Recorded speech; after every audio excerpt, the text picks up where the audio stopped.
Bismillahirrahmanirrahim. Derajat zikir, tingkatan zikir versi Imam Ghazali rahimahullah. Ya, tingkatan zikir versi Imam Ghazali rahimahullah. Qala Hujjatul Islam rahimahullah ta'ala, berkata Imam Ghazali rahimahullah, julukannya Hujjatul Islam, az-zikru ala arba'i maratib. Zikir itu ada 4 tingkatan. Al-ula zikrul lisan faqat. Yang pertama zikir lisan. Jadi lisannya berzikir, hatinya enggak berzikir. Yang kedua zikrul lisan ma'al qalbi takallufan. Zikir lisan, hatinya ikut tapi dipaksa. Ya, hatinya ikut tapi dipaksa. Ats-tsalitsah zikrul qalbi tab'an wa huduruhu ma'al lisan min ghairi takallufin. Hatinya berzikir, ya hatinya berzikir, enggak pakai dipaksa, dan hatinya itu ikut berzikir saat lisannya berzikir. Jadi sudah menjadi kesatuan. Kalau lisannya bergerak, berzikir, hatinya sudah langsung ikut berzikir, enggak pakai dipaksa. Yang keempat, istilahul madhkur alal qalbi wastighraquhu bih. Nah ini. Yang dizikiri yaitu Allah Subhanahu wa taala, yang diingat, yang disebut Allah Subhanahu wa taala, menguasai seisi hati. Ya, menguasai seisi hati, sehingga yang bersangkutan, yang berzikir ini enggak bisa ingat yang lain. Yang diingat hanya Allah Subhanahu wa taala, tenggelam dalam mengingat Allah Subhanahu wa taala. Insyaallah kita akan bahas. Yang pertama, wal martabatul ula, ya, derajat zikir yang pertama, lisan berzikir. Qalilatun naf'i wa dha'ifatul athar, yakni biha dzikrul lisan ma'a ghaflatil qalbi.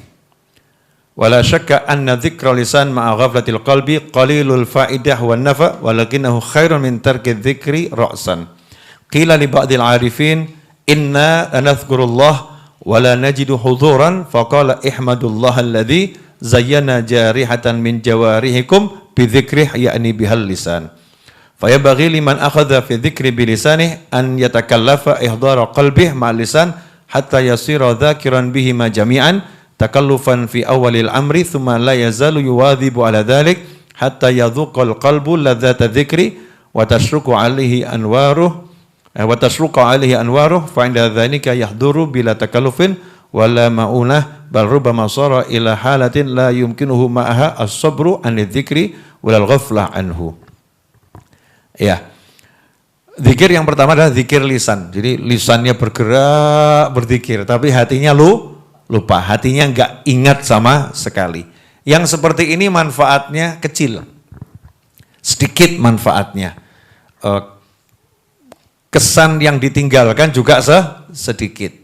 Pengaruhnya kepada hati, kepada tubuh juga sedikit. Tapi manfaat. Sedikit, tapi manfaat daripada sama sekali tidak berzikir. Sama sekali enggak berzikir itu bagus daripada lisannya melakukan yang diharamkan oleh Allah Subhanahu wa taala, ghibah, namimah, ngomong yang enggak ada manfaatnya. Ini kan semua pekerjaan lisan, enggak ada manfaatnya. Diam itu tetap bermanfaat. Bergerak berzikir tentunya manfaat, cuman manfaatnya sedikit dalam arti seandainya hatinya ikut, itu manfaatnya besarnya luar biasa. Ya, manfaatnya besarnya luar biasa. Tapi karena cuman lidahnya Ya, ada manfaatnya. Apa itu manfaatnya? Banyak contoh. Pernah seorang ulama didatangi, dikatakan di sini oleh beberapa orang atau seseorang yang mengeluhkan kondisi hatinya. Saya ini suka zikir, tapi baru di lidah. Hati saya belum bisa ingat Allah Ta'ala. Pokoknya lidahnya gerak terus. Sholawat, istighfar, tasbih, tahmid, takbir, tahlil, gerak terus. Tapi hati saya nggak bisa ikut. Contoh misalnya, kita ngucap Alhamdulillah. Hati udah bisa ikut belum? Kalau bisa ikut tuh mesti bahagia. Karena Alhamdulillah itu bersyukur atas nikmat. Nah, ketika kita ngucap Alhamdulillah itu udah ikut syukur belum? Sekujur tubuh kita. Belum kan ya? Belum. Mau menghadirkan satu makna Alhamdulillah untuk satu nikmat lidah bergerak aja belum? Alhamdulillah lidahku bisa bergerak. Belum toh? Belum. Jadi kita kalau habis sholat, Alhamdulillah 33 kali itu pakai hati enggak? Jangan gaya. Pakai Habib. Hati bagian mana yang dipakai? Kalau dipakai betul nangis kita. Alhamdulillah. Nikmatnya luar biasa, mensyukuri betul. Makasih ya Allah, makasih ya Allah, makasih ya Allah. Alhamdulillah. Hatinya ikut. Nah kalau hatinya belum ikut, ada manfaatnya enggak? Ada. Manfaatnya ada. Yang pasti lidahnya bergerak mengucapkan yang baik, itu manfaat. Yang kedua, kalau yang baik itu sunnah Nabi, zikir yang disunahkan Nabi Muhammad SAW, maka dapat pahala mengamalkan sunnah, pahala dapat. Cuman manfaat dalam arti yang sampai seperti disebutkan A sampai Z, ya nanti dulu. Ada proses yang harus diikuti. Ada tahapan yang harus dilalui. Memang seperti itu. Nah, terus kalau memang saya masih begitu, tanya orang tadi kan, zikir, tapi nggak ada rasa di hati, nggak ikut hatinya. Gimana ini? Dijawab, bersyukurlah kepada Allah yang telah menghias salah satu anggota tubuhmu untuk tergerak mengingatnya. Jadi lidahnya ini sudah dipakai untuk ingat Allah. Ini yang ngasih kesempatan siapa? Allah. Yang ngasih taufik siapa? Allah. Ya terima kasih sama Allah. Karena lidahnya enggak gunjing, enggak ngomong yang jelek, enggak diem, tapi bergerak memuji Allah Subhanahu wa Ta'ala. Nah pernah, ini sedikit kita keluar dari masalah zikirnya lisan ya. Masalah lidah itu sangat dihargai. Ya, lidahnya muslim itu sangat dihargai. Pernah suatu ketika seorang sufi, seorang wali Allah melihat ada pemabuk tergeletak, jatuh tak sadarkan diri di tengah jalan. Orang yang lewat itu menganggapnya seperti binatang. Ya, nggak diurus, ya seperti binatang. Bahkan ada yang menyingkir jijik, karena dari mulutnya keluar busa, minuman keras tuh, khomer, saking mabuknya luar biasa. Datang ini orang soleh lewat, orang soleh, kalau kita kan masih banyak salah ya. Nah ini orang soleh lewat, kok lihat ada pemabuk mulutnya berbusa karena khomer dan dia seorang muslim. Orang soleh tadi berhenti, ya, duduk di sampingnya, kemudian ambil kain, tidak sadar ini kan, pemabuknya enggak sadar, ambil kain, mulutnya tadi dibersihkan pakai air suci.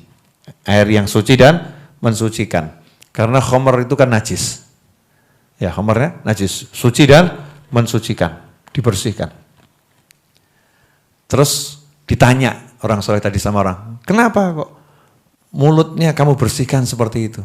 Jawabannya, aku menghargai lidah yang biasa digunakan untuk mengesahkan Allah Ta'ala.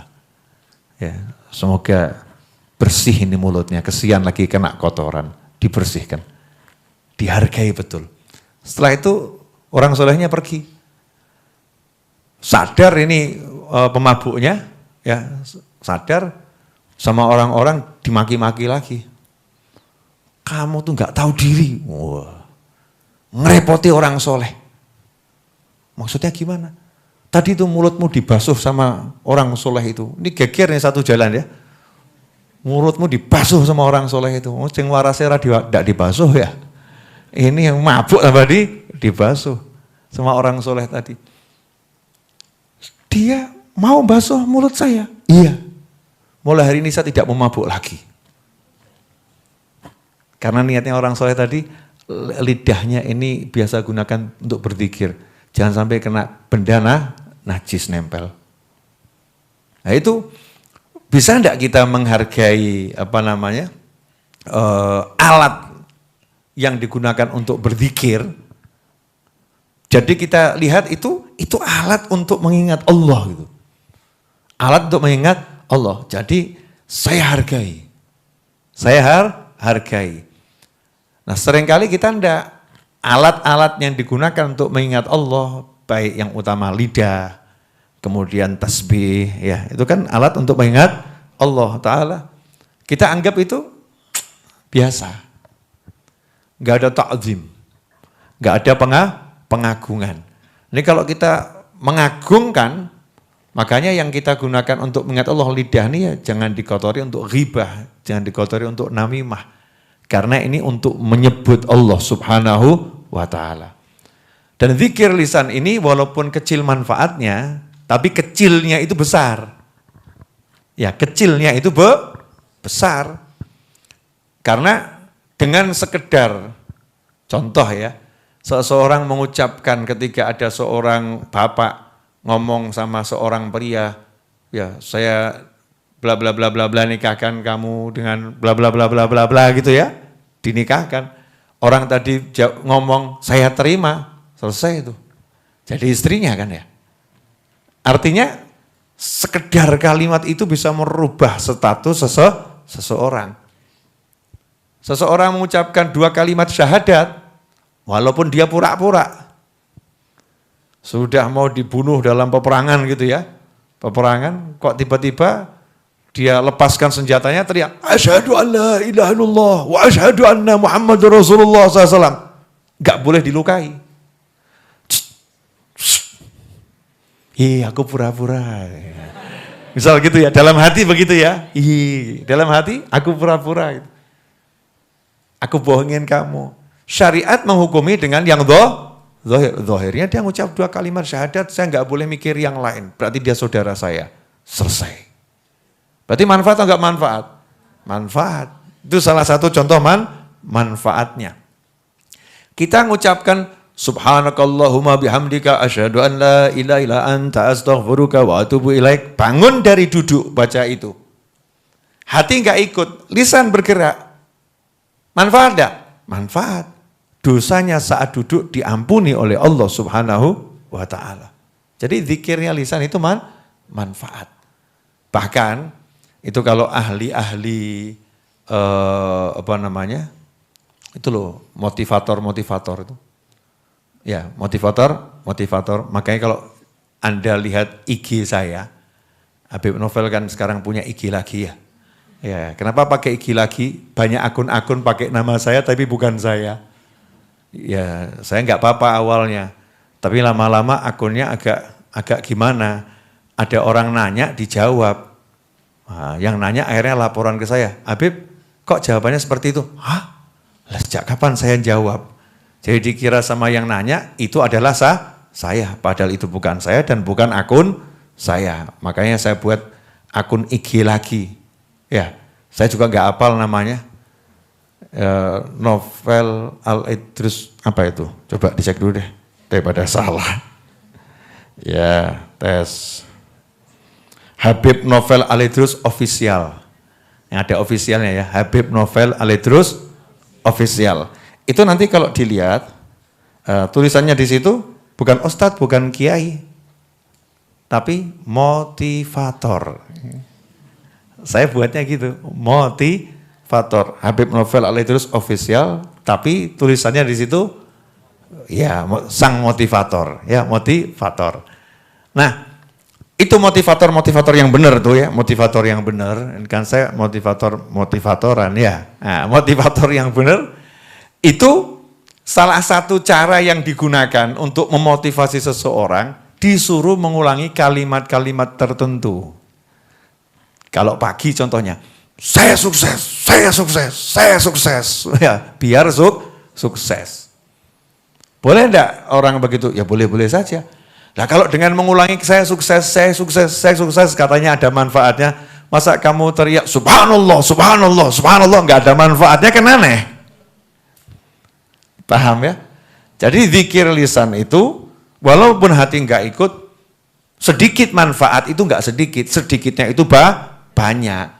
Tapi dikatakan sedikit karena yang melihat tahu sebetulnya bisa segini gitu loh. Contoh, mohon maaf ya, pamer sedikit. Samsung S22 Ultra dan speknya yang paling tinggi. Ini kameranya, maaf loh ya. Saya kalau syuting pakai ini, saya yang udah ganteng tambah ganteng loh. Masya Allah. Loh iya, saya kan harus pede sama diri saya sendiri, syukur tuh dikasih Allah wajah ganteng kok. Saya jelek, wah gitu kira cetok gitu ya. Dikasih Allah wajah, kamu kan dikasih Allah wajah tuh ya. Ya disyukuri, bilang ganteng ya Allah gitu kan. Ya, kalau pakai HP ini tambah ganteng. Bisa yang suka pakai filter, saya kan nggak suka pakai filter, sukanya asli. Ya, asliku seperti ini, ciptaan Tuhanku yang terindah. Filter tuh nggak jelas itu. Namanya juga di filter gitu kan. Kalau pakai filter kan jadinya kabur-kabur ya. Asli itu. Nah, saya punya handphone ini. Nah, kalau cuman saya pakai buat telepon, manfaat nggak? Manfaat nggak? Manfaat. Tapi Ustadz Is yang ngomong, wong HP kayak gitu kok cuman buat telepon, dikit manfaatnya. Sebetulnya ini bisa buat bikin film, Ini buat foto bagus, buat syuting bagus. Ini buat ngerekam juga bagus. Ini buat nonton YouTube, layarnya cakep ini, Masya Allah. Sekian banyak manfaat, nggak saya pakai cuman buat telepon, maka disebut sedikit manfaat. Jelas? Nah, berarti zikir lisan ini manfaatnya dikit atau banyak? Sedikit. Versi para ulama sedikit. Versi Imam Ghazali. Di antara sedikit manfaatnya, kalau kamu terbiasa zikir lisan Allah, Allah, Allah, Allah, Allah, Allah, Allah, Allah, la ilaha illallah, terbiasa begitu. Kebetulan malaikat Israel alaihissalam mampir, terus suka, terus kamu diajak pergi. Keren kan? Barusan didatangin malaikat, bagus kan ya? Malaikat itu kan luar biasa, alaihissalam, yang sering-sering ngasih salam loh sama malaikat Israel. Jadi nanti kalau datang kamu bisa ngomong, saya sering kasih salam loh, gitu. Malaikatnya seneng. Enggak pernah kamu kasih salam, kamu anggap sesuatu yang menakutkan, malaikatnya datang ingin nakut-nakutin kamu. Begitu. Tapi kalau kamu udah biasa membangun citra positif kepada malaikat Israel alaihissalam, berteman dengan beliau alaihissalam, sering mengucapkan salam alaihissalam, malaikat Israel, waktu datang beliau mengatakan, jangan khawatir, saya yang sering kamu salami kok. Ya, saya prosesnya pelan-pelan aja. Ya. Kan begitu ya. Pengen posisinya bagaimana? Lagi ngapain? Wah, ditanya itu. Makanya ada yang pesen lagi sujud, ayahnya Habib Syekh. Misal itu contoh. Nah ini kalau ada orang lagi terbiasa lisannya ngucap Allah, Allah, lah kok kepleset, Allah, blek dijemput malaikat Israel alaihissalam. Latahnya itu Allah, blek jatuh, meninggal dunia. Pertanyaan saya, husnul khotimah atau su'ul khotimah? Husnul khotimah. Jadi manfaatnya besar atau kecil? Besar. Lah yang kecil aja besarnya luar biasa. Lah bayangkan kalau kemudian sampai derajat yang keempat, hati tenggelam, larut bersama yang dizikiri. Waduh, sangel. Diam begini ditanya sama temennya, lagi ngapain? Tanya lagi ngapain? Siapa kamu? Kamu lagi ngapain? Kamu siapa? Setelah cetoh gitu kan ya, bingung. Dikasih tahu temannya, lagi fly. Ya, nggak bisa diajak ngomong. Cuman fly-nya bersama yang dizikiri lagi asyik merenungkan maha besarnya Allah Subhanahu wa ta'ala. Maka nanya sama temannya, "Sopo kowe? Kamu siapa?" Wah, aku lagi asyik sama Allah gitu. Merenungkan bagaimana hebatnya Allah Ta'ala menciptakan jagat raya. Diganggu, ya siapa kamu? Tak bisa itu. Itu kalau sampai yang keempat, ya Allah, duit tuh nggak ada artinya, walaupun berarti, nggak ada artinya. Kertas. Makanya kalau saya ketemu wali-wali yang udah begitu ya, wali-wali yang udah begitu, wah kalau kita dengar kisahnya itu ya rada gumun ya, kok iso ngono ya.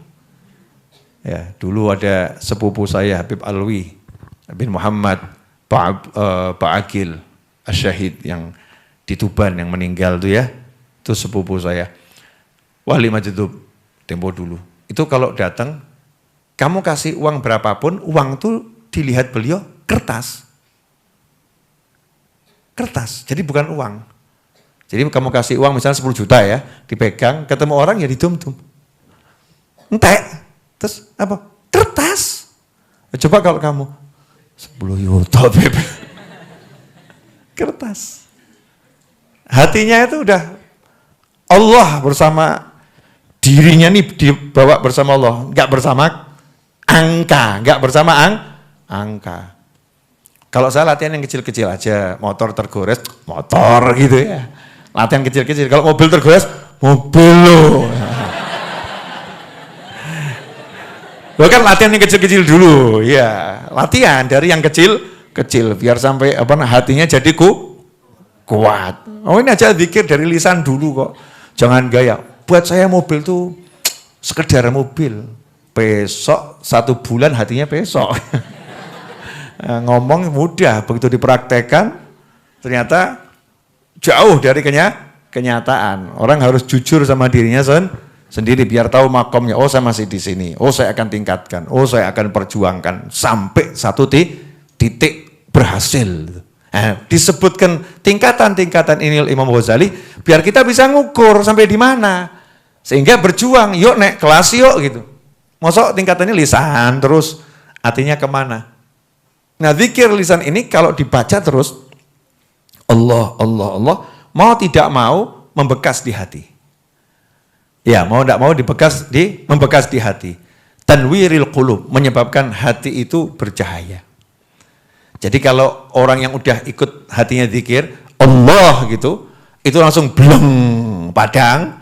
Ya. Tapi kalau yang cuma di lisan, mungkin baca 20.000 kali baru rodok padang. Paham ya? Nah, contoh lampu tuh loh. Lampu tuh kalau dipasangnya rapat betul, nyala seperti wattnya. Tapi kalau setengah nyambung, setengah enggak, biar pet gitu kan. Ya, nyalanya juga enggak terang, kemudian nyala putus karena belum nyambung betul. Nah, zikir lisan ini kok dipaksakan terus, maka lama-lama akan membekas di hati. Ya, membekas di hati. Karena itu disebutkan di sini oleh Imam Ghazali, fa yanbaghi liman akhadha fi dzikri bilisanih an yatakallafa ihdara qalbihi ma' lisan hatta yasira dzakiran bihima jami'an. Biar naik kelas, maka kalau zikir lisan itu yang gaya didik, hatinya dipaksakan hadir itu. Allah. Paksakan. Allah. Sampai nanti akhirnya hatinya zikir, lisannya juga ikut zikir. Ya, hatinya zikir, lisannya juga ikut zikir. Nah, ikhwani rahimakumullah, sedikit menyimpang, dikit aja, nggak usah banyak-banyak. Nah, manusia itu nggak punya satu lisan. Kita taunya kan kita punya lisan cuma satu ya. Nah, nih, itu lisan kita.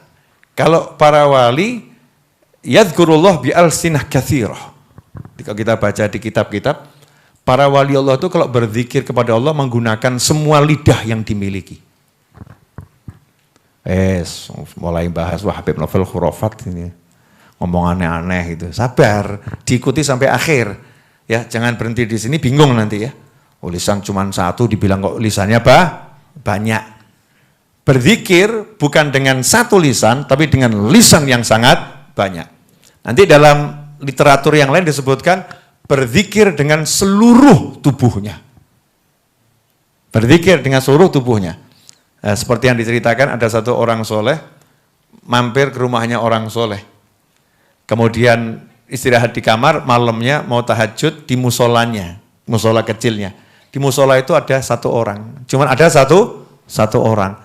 Nah orang solehnya tadi zikir, subhanallah, subhanallah. Terus dia heran, lah kok yang di sampingnya ini zikir ada yang nyauti. Subhanallah, subhanallah, subhanallah, subhanallah. Artinya zikirnya itu satu orang tapi suaranya dua. Rampung ditanyain, kamu tadi zikir ditemenin siapa? Ya saya sendiri. Loh kok suaranya double? Saya zikir pakai dua lisan. Loh. Nanti saya jelaskan, sabar ya, sabar. Ojo mumet sih, tenang. Sabar, bukan jin loh ya, bukan jin. Tubuhnya sendiri. Tubuhnya sendiri. Makanan yang dimakan itu juga berzikir. Seperti dalam Sahih Bukhari disebutkan sahabat berkata, kunna nasma'u tasbihat ta'am wa yu'kal. Dulu kami biasa kalau makan sesuatu, kami mendengar makanan yang kami makan berzikir pada Allah Ta'ala. Tuh, itu sahabatnya Nabi Muhammad SAW. Jadi telinganya beda. Awak diki kuping-kupingnya ya apik tapi belum dimanfaatkan. Kalau sahabat nih telinganya hidup. Tadi loh handphone tadi loh, kamera bagus nggak dipakai, layar bagus ya, cuman dibuat wallpaper, nggak dipakai buat lihat kajian yang bagus bagus nggak lihat tayangan 4K ya. Beli handphone yang murah-murah saja gitu loh. Kalau memang fungsinya seperti itu. Nah ini sampai suara makanan bisa didengar. Itu di luar. Zikirnya di tubuh itu kalau wali-wali enggak sendiri. Makanya selalu menggunakan seringnya syighahnya jamak itu. Allah perintahkan, zikirlah kalian kepada Allah dengan zikir yang banyak. Kalian. Iyyaka na'budu wa iyyaka nasta'in. Salatnya sendiri pun yang dibaca tetap iyyaka na'budu. Kepadamulah ya Allah hanya Engkau kami beribadah kami. Kenapa? Karena kita diajarkan berjamaah enggak sendiri. Nah, ini yang sering enggak dijelaskan, insya Allah saya jelaskan pada penutup kajian hari ini. Karena tidak terasa saya sudah bicara kurang lebih 25 menit. Betul Mas Rio? Betul? Ya, 25 menit. Udah enggak usah wajah-wajah gaya sedih-sedih. Oh, lebay. Disedih-sedihkan. Aslinya bahagia. Yes, pulang gitu aja kok. Oke, sedih. Lanjut ya. Tolong panitia dicatat peserta santri weekend yang episode ini itu yang nanti akan kita undang untuk santri weekend peresmian aula sana. Wah, kemarin saya digunjing soalnya. Habib tega amat gitu kan. Oke. Siap. Dan kalau santri weekend peresmian aula sana, wah ya kambing itu nanti. Kambing, ayam gitu ya. Berarti kita pemakan binatang. Masya Allah. Dan kawan-kawannya, insya Allah ya. Insya Allah. Ya berubahnya cepet ya. Tadi gaya sedih-sedih. Baru dikasih omongan gitu langsung, wah begitu mudah dirubah. Alhamdulillah. Lanjut. Nah, dalam tubuh manusia, coba Ustaz Is set Google, ya nanya sama Google. Di sini nggak ada dokter. Tanya sama Google, jumlah sel di tubuh manusia ada berapa? Silahkan, ada yang mau nanya sama Google boleh. Ya. 37 triliun sel. Jumlah sel di tubuh manusia ada 37 triliun sel menurut Google. Menurut Google. Sekarang coba sel itu artinya apa? Saya udah lupa biologi. Walaupun dulu saya itu sekolah ya A1. Tapi saya lupa biologi. Sel itu apa Ustaz Iis? Tanya sama Google aja.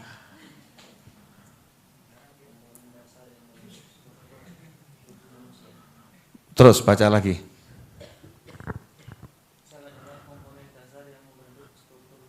Pakai mic. Sebelahnya itu ada mic dipakai. Nah. Sel adalah komponen dasar yang membentuk struktur tubuh manusia.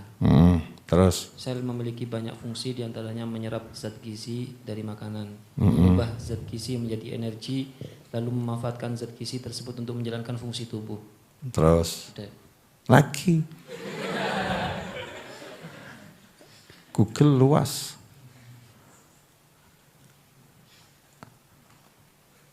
Ding ding ding ding ding. Ustaz Iis bingung. Ayo lanjut. Tinggal baca loh, Is. Fungsi tiap sel berbeda-beda tergantung di mana sel tersebut dibutuhkan. Namun struktur dan fungsi sel pada manusia biasanya dapat terbagi menjadi beberapa bagian, yaitu bacanya gimana ini? Nah.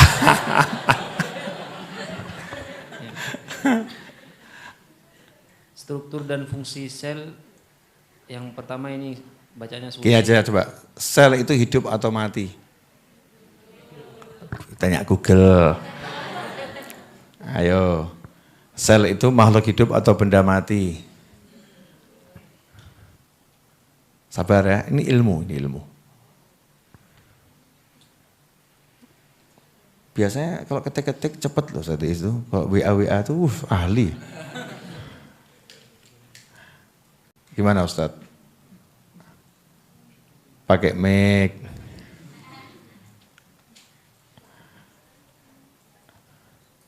ada sel hidup, ada sel mati. Iya, sel mati habis umurnya.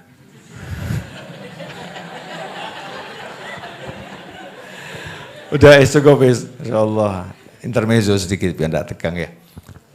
Artinya di tubuh kita ini ada ya sejelek-jeleknya jutaan sel gitu ya. Bahasa jeleknya ya, ada jutaan sel yang hidup, ya, yang hidup. Bergerak, bekerja. Betul? Pertanyaan saya, selnya tinggalnya di mana? Di tubuh kita, betul? Pernah enggak kamu ajak ngobrol? Tetangga yang enggak beres kamu ini. Pertanyaan kedua, selnya ini dikomando siapa?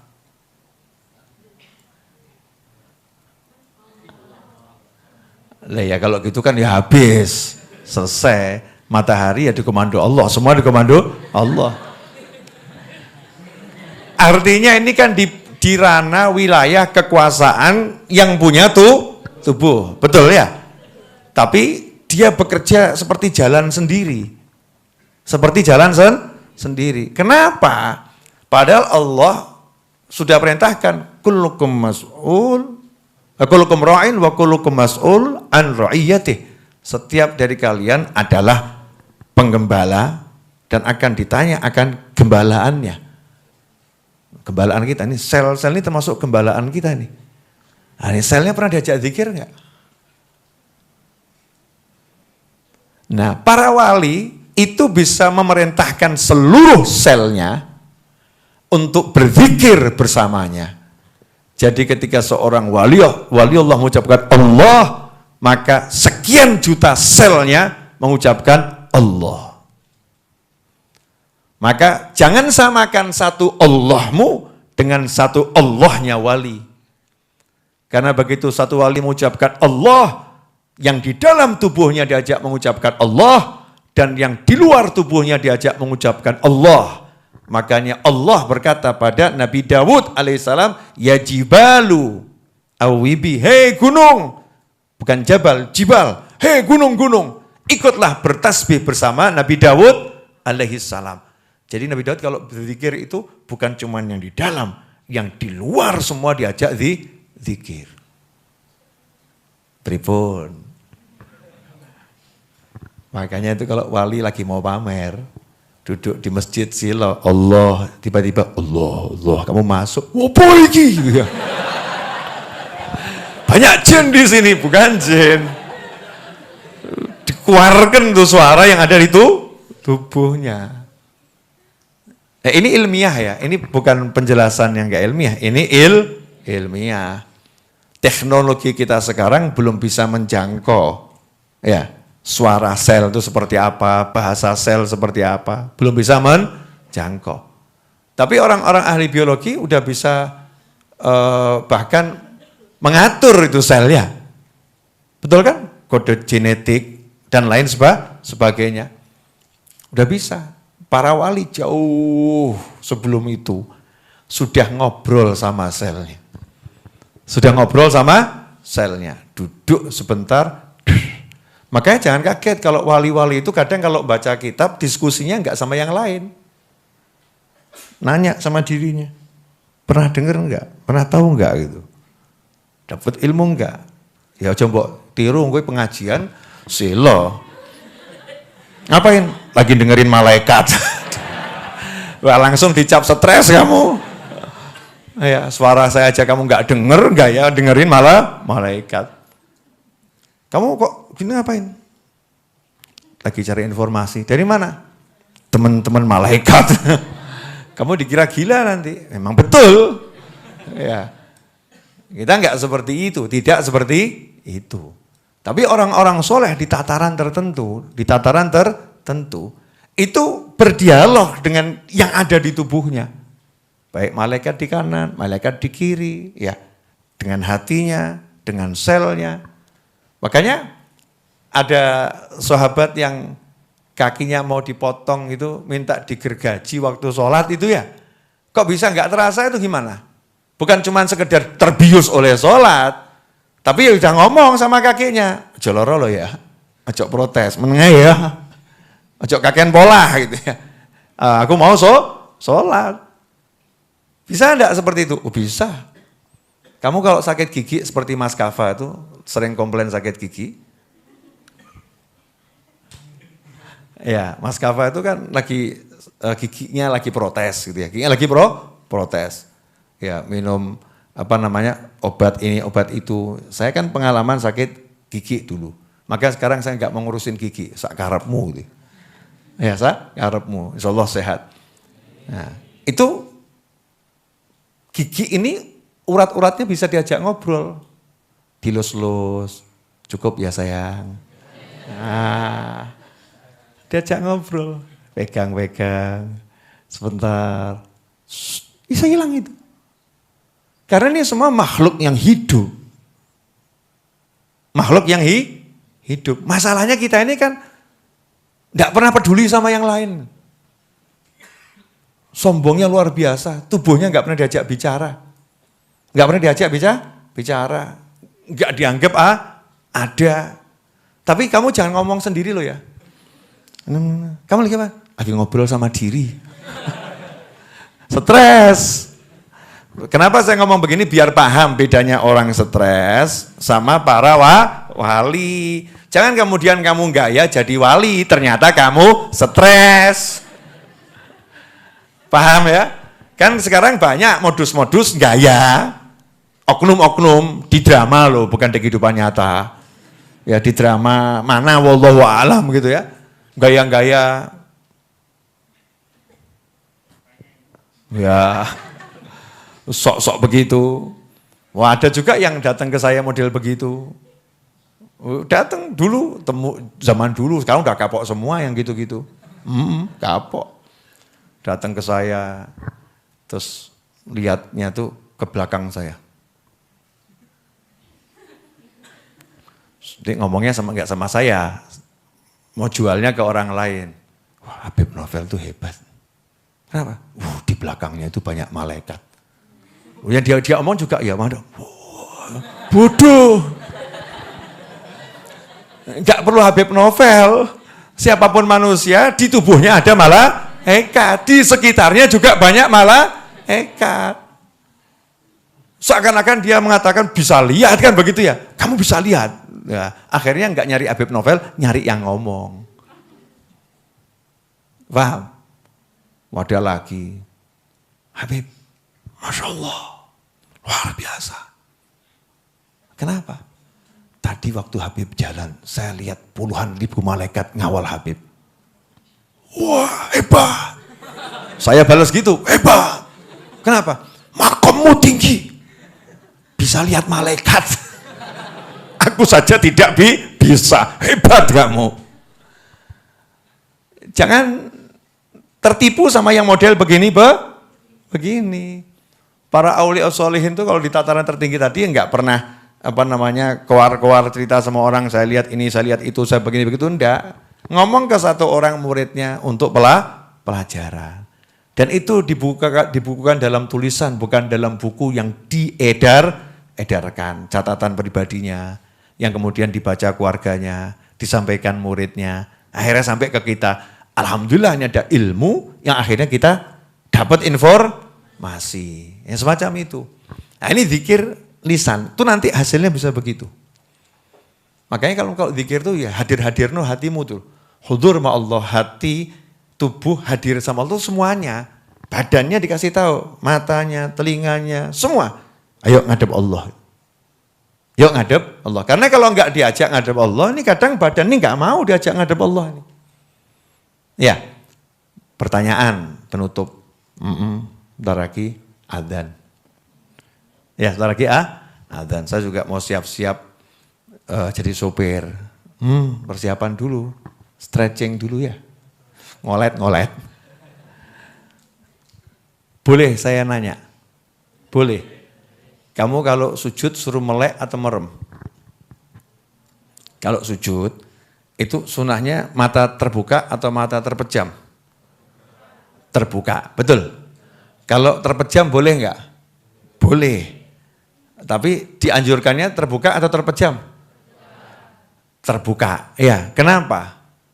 Biar matanya ikut sujud. Kalau terpejam, mata enggak dianggap ikut sujud. Makanya matanya disuruh terbuka, lihat tempat sujud, sujudlah wahai mata kepada Allah Ta'ala.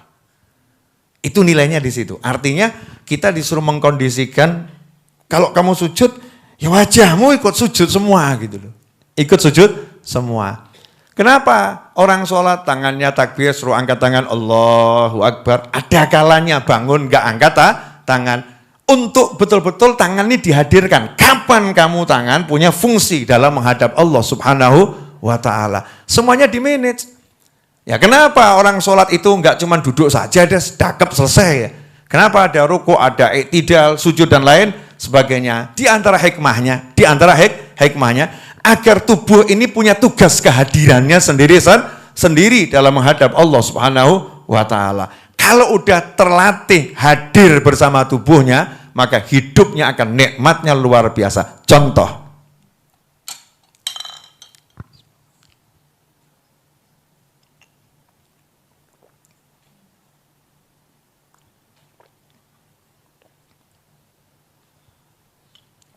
Alhamdulillah. Contoh, minum kopi. Sengaja saya contoh beneran nih ya. Tak nikmati bener. Orang yang sudah biasa menggunakan tubuhnya untuk hadir bersama dia, bisa dikomando olehnya, maka contoh ketika saya minum kopi, saya bisa ngomong sama mata saya, lihat kopinya. Saya bisa ngomong sama telinga saya, dengarkan suara. Ya, saya bisa ngomong sama lidah dan mulut saya, cap semua rasa kopinya. Saya bisa ngomong sama tenggorokan dan seluruh tubuh saya, nikmati tuh turunnya kopi ke tenggorokan. Jadinya minum begini, enak banget, alhamdulillah. Lah kamu glegak, entek jok. Ya Allah, bedanya apa sama keran gitu loh? Bedanya apa? Tubuhnya enggak hadir, berapa banyak rugi yang luar biasa. Paham? Sorry loh, ini mungkin kamu enggak dapat di tempat lain loh ya. Karena yang model seperti saya ini sudah jarang-jarang mau muncul soalnya. Jelaskan begini. Ya, jelaskan semacam ini. Jelas? Nah, itu seni memerintah tubuh. Ya, seni memerintah tubuh. Lah, zikir itu hadir. Dikatakan orang berzikir ingat sama Allah, itu bukan cuma lisannya, seluruh tubuhnya diajak ingat sama Allah Subhanahu wa taala. Lisan sama hati ini komandonya, imamnya gitu loh. Ya, lisan sama hati ini imamnya, tapi telinganya juga suruh ikut zikir. Jangan Allah sini dangdut. Allah sini dengarkan lagi gunjing sana. Oh, informasinya bagus. Allah. Ini ya kesalahan. Paham maksud saya? Nah, ini Allah. Wa idza quri'al Qur'anu fastami'u lahu wa ansitu la'allakum turhamun. Wa ansitu dibacakan, padahal ikut baca loh. Ikut baca, diam dan dengarkan. Tutup. Fokusnya hanya Al-Qur'an yang dibacakan, mulutnya suruh ibadahnya diam karena lagi ada yang baca. Sama-sama baca pun enggak, rungono, dengarkan. Karena enggak akan bisa mendengarkan dengan benar dan menyerap dengan benar kecuali menggunakan seluruh tubuhnya untuk mendengarkan. Jelas? Alhamdulillah. Shalla 'alaika